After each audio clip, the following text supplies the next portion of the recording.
तो hello YouTube, कैसे हैं आप। तो आज की इस वीडियो में मैं जुपिटर लेगेसी के 7वां और 8वां एपिसोड को एक साथ कवर करने जा रहा हूं। तो अगर आपने इससे पहले वाली वीडियोस नहीं देखी तो उनका लिंक मैं नीचे डिस्क्रिप्शन में दे दूंगा, आप चाहे तो उन्हें वहां पे जाकर देख सकते हैं। तो एपिसोड की शुरुआत होती है जापान से, जहाँ राइको जो कि वॉल्टर की बेटी होती है, वो जापान में किसी गैंग को मार रही होती है। और इसी दौरान वॉल्टर अपनी बेटी राइको से टेलीपैथिकली बातें करने लगता है, जिसके बाद वॉल्टर अपनी बेटी राइको को जापान से लेकर आता है, क्योंकि ब्लैक स्टार के दिमाग में घुसने में राइको उनकी मदद कर सकती है।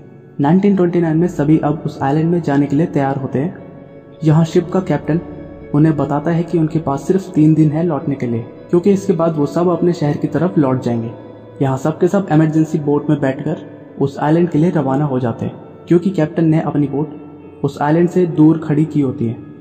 प्रेजेंट टाइम में क्लोई और ब्रेंडन जेना की मौत की खबर से दुखी होते हैं, और यहाँ ब्रेंडन क्लोई को कहता है कि तुम्हें अब अपनों के साथ थोड़ा सा वक्त बिताना चाहिए। तो क्लोई पहले तो मना करती है, पर फिर वो इस बारे में सोच की कहकर वहाँ से चले जाती है। दूसरी तरफ शेल्डन और ग्रेस के बीच कोड के ब्रेक होने की वजह से झगड़ा होने लगता है, क्योंकि अब ग्रेस को भी ये समझ आने लगता है कि अब के समय में कोड के कोई मायने नहीं है। यहाँ ग्रेस शेल्डन को बताती है कि तुम्हारे इस कोड की वजह से यूनियन के सभी मेंबर्स डरे हुए हैं, और अब तक हम कई सुपर हीरोज की जान गंवा चुके हैं। बैक टू 1929, यहाँ सभी क्रू मेंबर्स अब उस आइलैंड में पहुंच जाते हैं। यहाँ उन्हें पेड़ों पर अजीब सी आकृतियां दिखाई देती है। ये उन आकृतियों में से एक होती है जिन्हें शेल्डन ने अपनी ड्राइंग में बनाया होता है। वहाँ से सब आगे बढ़ते हैं तो उन्हें वहाँ दूर पर एक पहाड़ी दिखाई देती है जहाँ उन्हें जाना होता है, पर बीच में एक बड़ा सा रेगिस्तान दिखाई देता है। तो सब वहाँ से वापस लौटने लगते हैं, पर अचानक सामने की जमीन से एक पेड़ निकल कर आता है, और यहाँ पता चलता है कि आइलैंड नहीं चाहता कि उनमें से कोई भी बिना पहाड़ी तक पहुंचे बाहर निकले। अब सबके सामने बस एक ही रास्ता होता है कि वो सब आगे बढ़ें और उस पहाड़ी तक पहुंचे। पहाड़ी तक पहुंचने के बीच उनके साथ अजीब अजीब घटनाएं होने लगती हैं। इसी बीच रास्ते में धीरे धीरे करके सबके बीच झगड़ा शुरू होने लगता है। यहाँ प्रेजेंट टाइम में वॉल्टर सुपर मैक्स में जाकर ओरिजिनल ब्लैक स्टार से मिलता है, जहाँ वो ब्लैक स्टार से जॉर्ज के बारे में पता करता है कि क्या तुम्हारा जॉर्ज के साथ कोई कॉन्टैक्ट है। तो ब्लैक स्टार मना कर देता है, जिसके बाद वॉल्टर वहाँ से चला जाता है। बैक टू 1929, अब यहाँ सब साथ में मिलकर चल रहे होते हैं। तो फिट्ज सबसे पूछता है कि अगर तुम्हें एक बार मौका मिले किसी अपने से मिलने का तो तुम किससे मिलना चाहोगे। यहाँ फिट्ज बताता है कि वो अपनी ग्रैंडमदर से मिलना चाहता है, जिसने उसे पढ़ना सिखाया था। फिर ग्रेस बताती है कि वो अपने अंकल से मिलना चाहती है, जो एक फोटोग्राफर थे। फिर रिचर्ड बताता है कि वो अपने दोस्त से मिलना चाहता है, जो कि एक डॉक्टर था। इसके बाद जॉर्ज बताता है कि वो एक बार अपनी माँ से मिलना चाहता है। यहाँ जॉर्ज वॉल्टर से पूछता है कि तुम किससे मिलना चाहते हो। तो वॉल्टर बोलता है कि वो किसी से नहीं मिलना चाहता और वो पास्ट में नहीं जीता।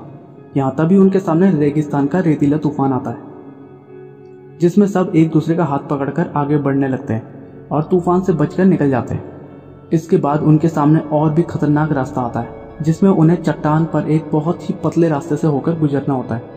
अब चट्टान के उस संकरे रास्ते पर चलते चलते वॉल्टर चट्टान से गिरने वाला होता है, पर शेल्डन उसे किसी तरह पकड़ लेता है और बचा लेता है। यहाँ से आगे वो एक गुफा में पहुंचते हैं, जहाँ उन्हें कुछ लाशें दिखाई देती है, जो शायद किसी जमाने में इनसे पहले आए होंगे, बट किसी वजह से मारे गए। यहाँ सबको सामने की तरफ एक दीवार दिखाई देती है, जिस पर वॉल्टर गुस्से में आकर तलवार को दीवार पर मारने लगता है, जिससे वो दीवार और ऊंची हो जाती है, और तभी पीछे का रास्ता भी बंद हो जाता है। मतलब कि यहाँ से बाहर जाना अब नामुमकिन हो जाता है। तभी यहाँ सभी लोग गुस्से में आकर एक दूसरे पर हमला करने लगते हैं और आपस में लड़ने लगते हैं। तभी ग्रेस की नज़र उन लाशों पर पड़ती है जो इनसे पहले आए थे और जिन्होंने आपस में लड़कर एक दूसरे को मार दिया था, और अब ये सब भी वही गलती कर रहे हैं। ग्रेस ये सब समझ जाती है कि ये आइलैंड ही है जो उन्हें आपस में लड़वा रहा है। तो ये बात वो सबको बताती है, जिससे सबके सब शांत हो जाते और लड़ना बंद कर देते हैं। इसके बाद उन्हें बाहर जाने का एक रास्ता मिलता है, पर यह दरवाज़ा खोलने के लिए मन में एक दूसरे के प्रति कोई भी मतभेद नहीं होना चाहिए। तो यहाँ पर पहले जॉर्ज और वॉल्टर एक दूसरे से माफ़ी मांगते हैं और एक दूसरे को माफ़ करते हैं, पर दरवाज़ा फिर भी नहीं खुलता। तो वॉल्टर और शेल्डन भी एक दूसरे को माफ़ करते हैं, तभी दरवाज़ा खुलने लगता है और यहाँ सब के सब अंदर जाने लगते हैं। प्रेजेंट टाइम में वॉल्टर ब्लैक स्टार के क्लोन के दिमाग में घुसता है, जहाँ वो ब्लैक स्टार के दिमाग में ही फंस जाता है, और उसकी बेटी राइको उसके लिए दरवाज़ा खुला रखती है ताकि वॉल्टर खुद वहाँ से बाहर आ सके, क्योंकि अगर दरवाज़ा बंद हो गया तो वॉल्टर हमेशा हमेशा के लिए ब्लैक स्टार के दिमाग में फंस जाएगा। बैक टू 1929, यहाँ अंदर उन्हें एक अलग ही दुनिया मिलती है और वहाँ दूर एक चमकदार सा पेड़ दिखाई देता है, तो सब उसके पास पहुंच जाते हैं। यहाँ शेल्डन और वॉल्टर को अपने डैड, फिट्स को अपनी ग्रैंडमदर, ग्रेस को अपने अंकल, रिचर्ड को वो डॉक्टर और जॉर्ज को अपनी माँ दिखाई देती है। दरअसल ये आइलैंड सबको उनके चाहने वाले के जरिए बात कर रहा होता है और उन्हें वो पावर्स देता है। उधर बाहर बोट पर बैठे सभी लोगों की नज़र के सामने से ही वो आइलैंड गायब हो जाता है, तो ऐसा देख सबके सब वहाँ से जाने लगते हैं। पर तभी उनकी नज़र आसमान में उड़ रहे उन सभी लोगों पर पड़ती है जो कि होते हैं यूनियन ऑफ जस्टिस। और यहाँ पर खत्म होता है 7वां एपिसोड। तो 8वें एपिसोड की शुरुआत होती है जहाँ सुपरमैक्स में कैद ब्लैक स्टार बुक पढ़ रहा होता है कि तभी उसके सेल के दरवाजे का लॉक अपने आप खुल जाता है और अब वो आज़ाद हो जाता है। 1929 में अमेरिका नए सुपर हीरोज को सेलिब्रेट कर रहा होता है और उन्हें फक्र है कि उनके नए सुपर हीरो अमेरिकन्स हैं। यहाँ रेस्टोरेंट में वॉल्टर और शेल्डन अपनी नई सुपर हीरो लाइफ से खुश होते हैं। प्रेजेंट टाइम में वॉल्टर अभी भी ब्लैक स्टार के दिमाग में ही फंसा होता है, जहाँ वो ब्लैक स्टार के दिमाग से निकलने की पूरी कोशिश कर रहा होता है। इसी के साथ राइको भी अपने डैड वॉल्टर को बाहर आने में मदद कर रही होती है। दूसरी तरफ हच एक मिशन पर जा रहा होता है, तो वो अपने फ्रेंड्स को उस मिशन पर साथ चलने के लिए बोलता है, लेकिन उसके फ्रेंड उसके साथ चलने से मना कर देते हैं क्योंकि क्लोई और हच एक रिलेशन में होते हैं, जिसकी वजह से हच पर भरोसा कर पाना अब उन लोगों के लिए मुश्किल हो जाता है। तो अब हच अकेले मिशन पर जाने के लिए डिसाइड करता है। उधर शेल्डन और ब्रेंडन के बीच में बात होती है, जहां शेल्डन अपने बेटे ब्रेंडन को बताता है कि स्काई फोर्स ने कोड ब्रेक किया था, जिसके बाद वो यूनियन का दुश्मन बन गया था, तो मैं नहीं चाहता कि तुम कोड ब्रेक करो। ऐसे में ब्रेंडन अपने डैड को बताता है कि उसे पता है कि ये कोड उसके पिता के लिए कितने मायने रखता है। यहाँ दोनों के बीच बातें हो रही होती है कि तभी वहाँ पेट्रा आती है और बताती है कि ब्लैक स्टार अपने सेल से बाहर आ गया है, पर अभी भी वो सुपरमैक्स के अंदर ही है। दूसरी तरफ हच चाइना पहुंच जाता है, जहां वो सिक्योरिटी टीवी कैमरास की मदद से वो सिक्योर लॉकर रूम में खुद को टेलीपोर्ट करता है, पर बाद में पता चलता है कि वहां की ऑक्सीजन सप्लाई और हवा का दबाव बहुत ही कम होता है, जिसकी वजह से ना वो सांस ले पाता है ना ही उसकी आवाज़ निकलती है, और अगर आवाज़ नहीं तो कहीं टेलीपोर्टेशन भी नहीं। यहाँ हच जल्दी से उस लॉकर में से डिवाइस निकालने की कोशिश करता है, पर पीछे से गार्ड्स आ जाते हैं और उसे मारने लगते हैं। यहाँ हच खुद को टेलीपोर्ट करने की पूरी कोशिश करता है, पर एयर प्रेशर की वजह से उसकी आवाज़ नहीं निकल पाती। तो अभी अचानक वहाँ क्लोई छत तोड़कर आ जाती है, जिस वजह से वहाँ का दबाव और ऑक्सीजन लेवल नॉर्मल हो जाता है। यहाँ हच उस लॉकर से वो डिवाइस लेकर चला जाता है। दूसरी तरफ वॉल्टर को क्लोन ब्लैक स्टार के दिमाग में जॉर्ज यानी स्काई फॉक्स दिखाई देता है, जहाँ दोनों के बीच लड़ाई होने लगती है। यहाँ वॉल्टर जॉर्ज से हारने लगता है, जिस वजह से उसकी बॉडी की पल्स रेट गिरने लगती है।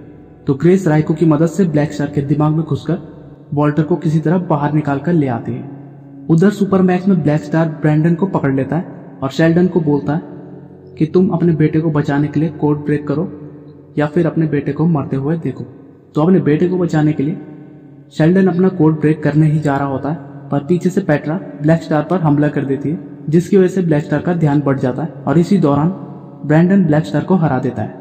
दूसरी तरफ वॉल्टर क्लोन ब्लैक स्टार के दिमाग से वापस आता है, तो वो ग्रेस को एक विजन दिखाता है और वो कहता है कि ये स्काई फॉक्स की तरफ से उनके लिए एक मैसेज है। इस विजन में ग्रेस देखती है कि शेल्डन और ब्रेंडन मर गए हैं। वॉल्टर ये भी बताता है कि वो जॉर्ज ही था जिसने ब्लैक स्टार का क्लोन बनाया था। उधर दूसरी तरफ हच क्लोई को अपने खुफिया लैब में लेकर आता है, जहाँ क्लोई उससे पूछती है कि क्या तुम इस पावर सोर्स को मेरे डैड के खिलाफ इस्तेमाल करोगे। तो हच बताता है कि वो इसका इस्तेमाल अपने डैड को ढूंढने में करेगा, ना कि यूटोपियन को मारने के लिए।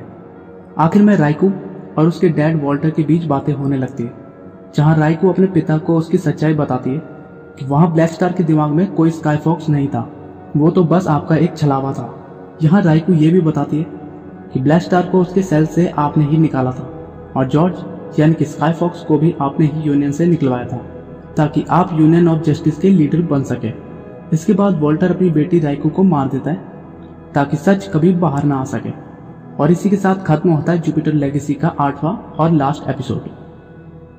तो दोस्तों, आपको जुपिटर लेगेसी के ये सारे एपिसोड कैसे लगे ये कमेंट सेक्शन में कमेंट करके जरूर बताइएगा। और अगर वीडियो पसंद आई हो तो एक लाइक तो जरूर बनता है बॉस।